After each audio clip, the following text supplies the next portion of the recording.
Hello বন্ধুরা, আমি দুর্গা।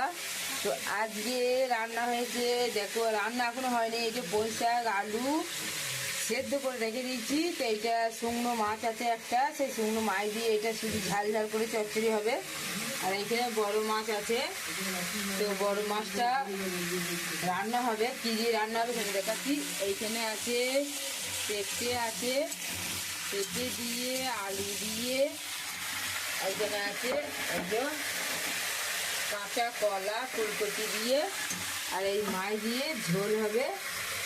আর এইখানে আছে করলা পুরো পাঁপড়ের মতন ভাজা, দেখতে পাওয়া যাচ্ছে কিনা জানি না। তো যাই হোক, তো এইটা শুধু পাঁপড়ের মতো ভাজা আছে।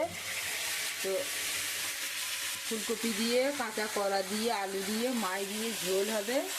আর ফুলকপি কাঁচা কলা আলু মাছ পেঁপে দিয়ে ঝোল হবে। আর এইটা শুকনো একটা মাছ আছে, মাছ দিয়ে এই পুঁই শাকের মিচুড়ি দিয়ে আলু দিয়ে একটা চচ্চড়ি হবে। আর শুধু মাছের রসা হবে, এখনো রান্না হয় না, প্রায় একটা বেজে গেছে।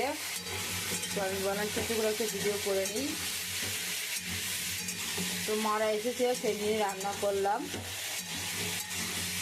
তো কেমনি হয়েছে অবশ্যই জানাবে। এই যে এখানে মশলা ভাজা আছে, এখনো নুন হলুদ কিছু দেওয়া হয়নি। তো ফাইনালি আমি এখানে নুন হলুদ দিয়ে দিলাম, এবার মশলা দেবো।